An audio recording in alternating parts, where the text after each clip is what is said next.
इतनी होगी आयु। विष्णु पुराण में बताया गया है कि मनुष्य की आयु सीमा धीरे धीरे घटती जाएगी और अंत में मात्र 20 साल रह जाएगी। छोटे छोटे बच्चों में बढ़ रही गंभीर बीमारियां, वायरस और घटती आयु सीमा क्या इस तरफ इशारा नहीं कर रही है कि एक समय ऐसा आ ही जाएगा। कलयुग में लोगों के बाल अल्पायु में ही सफेद होने लगेंगे और 12 वर्ष की अवस्था में ही लोगों के बाल पकने लगेंगे। ऐसे होंगे धर्मगुरु। पुराण में बताया गया है कि चालाक और लोभी व्यक्ति को कलयुग युग में विद्वान कहलाया जाएगा। ऐसे लोग ही धर्मात्मा भी कहलाएंगे। शास्त्रों और वेदों का पालन कोई नहीं करेगा। सभी धर्मगुरु अपने फायदे के लिए लोगों का इस्तेमाल करेंगे। वे ज्ञान की चर्चा तो करेंगे लेकिन उनके आचरण राक्षसी होंगे। विवाह के बारे में लिखी है ये बात। 3/8 विवाह के बारे में लिखी है ये बात। कलयुग में वैवाहिक प्रकार का समझौता होगा। लोगों में एक दूसरे के प्रति समर्पण और सम्मान का अभाव हो जाएगा।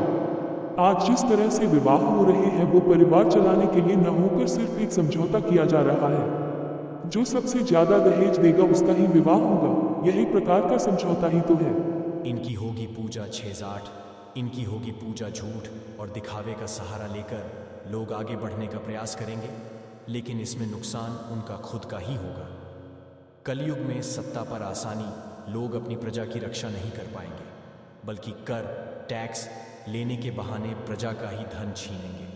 लोग भूत प्रेतों को देवता मानकर पूजने लगेंगे।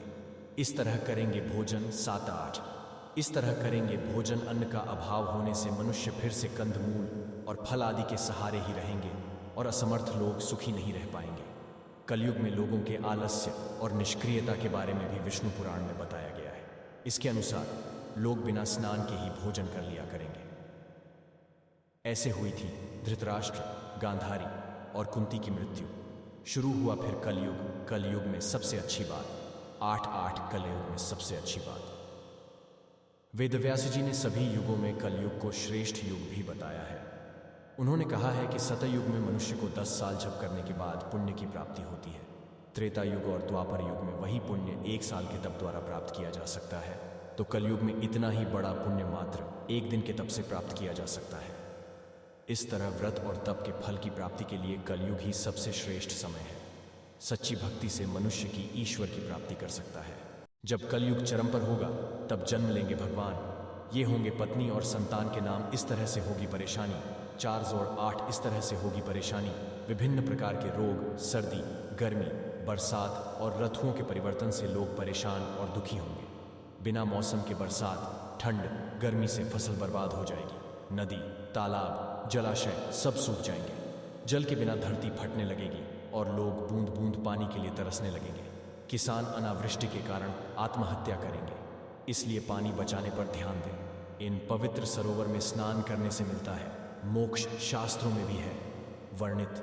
ऐसी और तस्वीरें देखें। Download app. ऐसे लोग कहलाए जाएंगे गुणी। 5-8 ऐसे लोग कहलाए जाएंगे गुणी। कलयुग में जिस व्यक्ति के पास धन नहीं होगा वह अधर्मी, अपवित्र और बेकार माना जाएगा, और जिस व्यक्ति के पास जितना धन होगा वो उतना गुणी माना जाएगा। और कानून न्याय केवल एक शक्ति के आधार पर लागू किया जाएगा। व्यक्ति के अच्छे कुल की पहचान सिर्फ धन के आधार पर ही की जाएगी। धन के लिए वे अपने रिश्तेदारों और दोस्तों का रक्त बहाने में भी हिचक नहीं महसूस करेंगे। देखा जाए तो आजकल यह सब सत्य हो रहा है। लोग धन के लिए अपने ही रिश्तेदार और परिवार वालों का खून बहा रहे हैं। पूजा करते समय कहीं आप भी तो नहीं कर देते? ये गलती हो जाइए सावधान।